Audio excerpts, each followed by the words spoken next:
Ma'am. Warm welcome, ma'am. Mr. Atanu Pramanik, CIO, ECPL. Welcome, sir. Mr. Sankushan Banerjee, CIO, RBL. May I request you to come onto the dais and take a seat. Round of applause for him. Welcome, sir. And Mr. Nihar Chakravarti, EVP and COO, Staff Region CP Technologies Limited. So here are our panelists, and I would like to request the chairperson and moderator, Mr. Harish Agarwal, partner, EY, to kindly come forward and take a seat. So, round of applause once again for this wonderful powerful group of people here, and I hand over the session to Mr. Harish Agarwal. Thank you, Neil. Good afternoon, ladies and gentlemen. Good afternoon.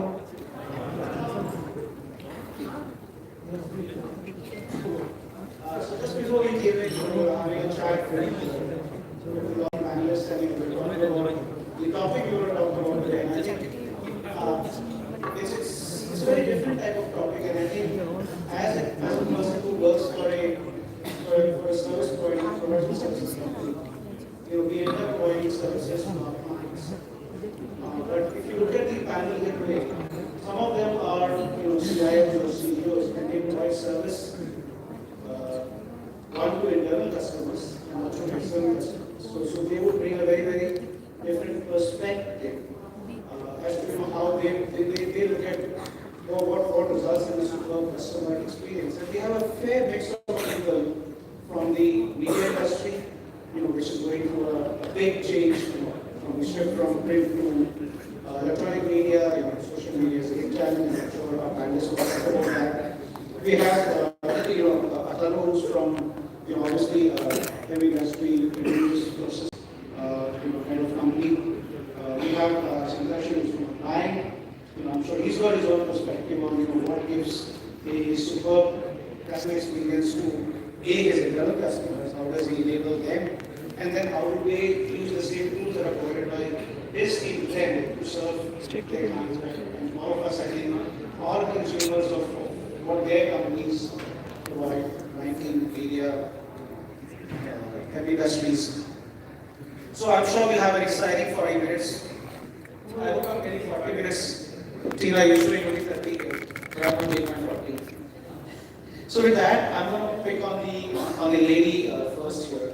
Sarvani, welcome to the city of joy.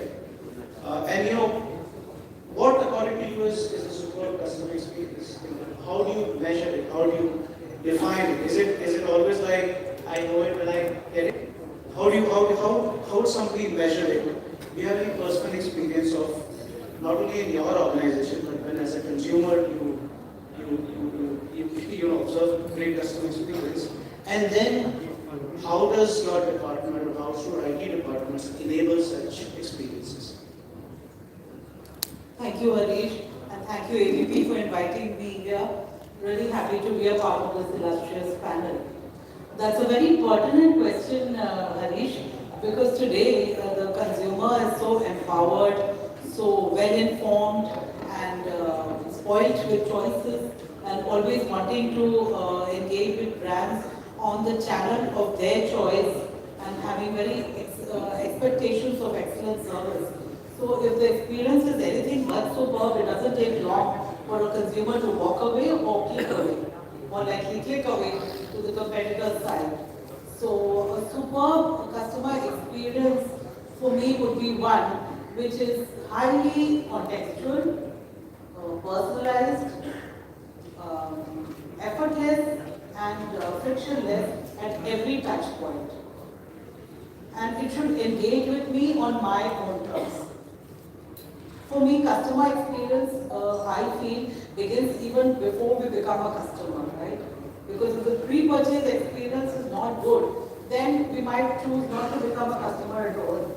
So to elaborate, I want the full hog. There should be enough omni-channel relevant self-service content, first of all, available to educate me. The engagement process should be very smooth and again omni-channel. The checkout should be fast and smooth. The delivery should be prompt.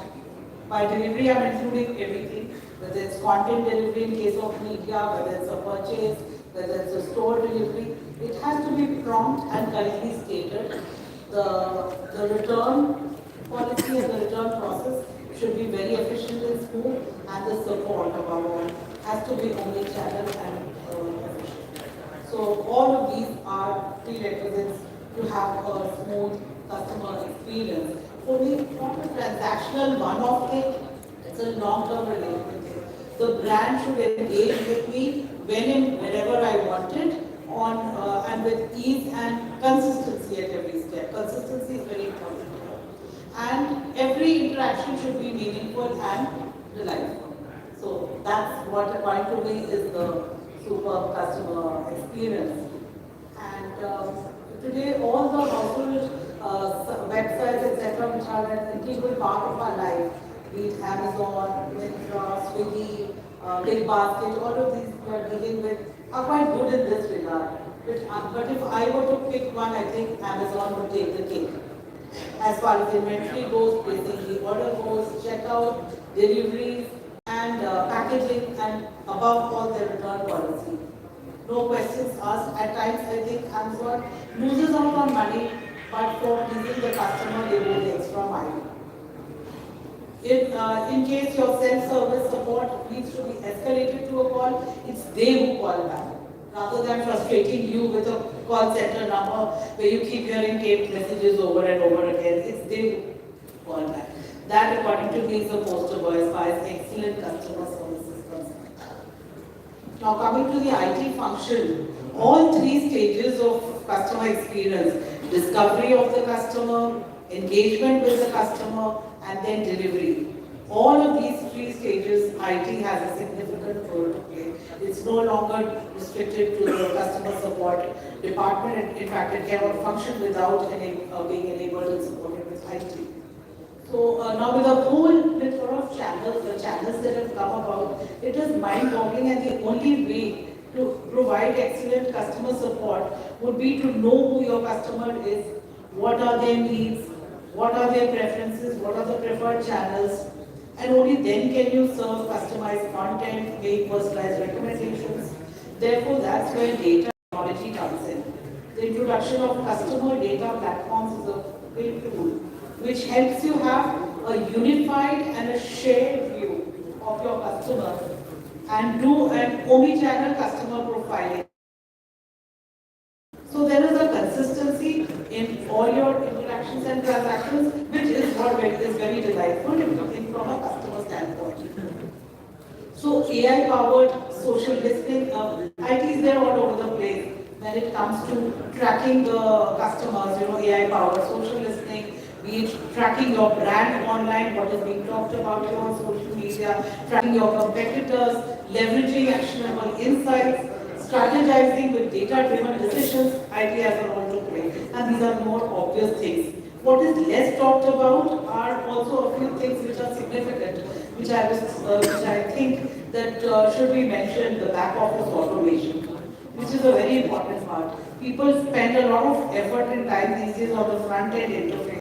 But what about the back office? Is that involved? Is that seamlessly integrated? Because if that is not happening, then your order execution and deliveries are bound to suffer. There will be errors. It's not going to be so prompt.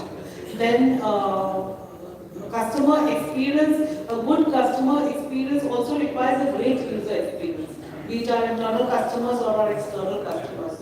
So when I say user experience, I don't only mean a good design, which is a given. The design should be good. But what IT functions should also look into is the site speed, the navigation, the quality of images, etc. that is shown there, or the compatibility with various browsers and devices. Is that happening?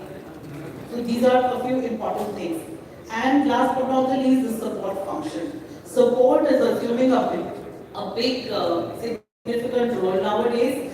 And see, the first layer is your self-service support, where 80% of customers would prefer to do self-service, either via the website or the app or through a chatbot. But if that is escalated, then how do we deal with the customer information?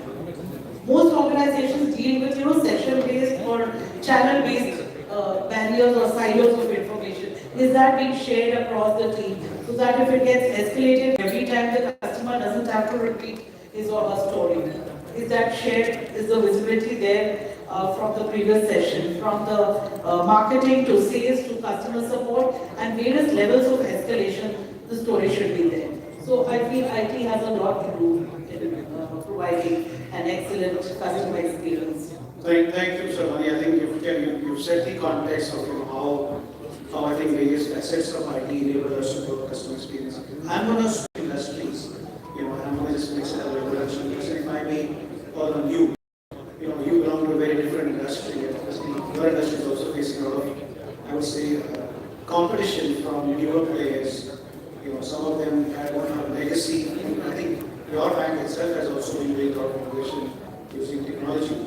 So where people who don't have a legacy issue, they can come and launch different products at customers. And sometimes they deliver something that know existed, and I think that kind of changes customer loyalties. So what's your take on how your function enables a great customer experience externally and internally, and then it helps in growing the business?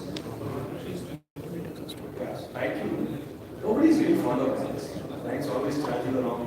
Always give less on your deposits than you give. Banks are a particularly difficult problem for customer experience because fundamentally you always think you deserve more.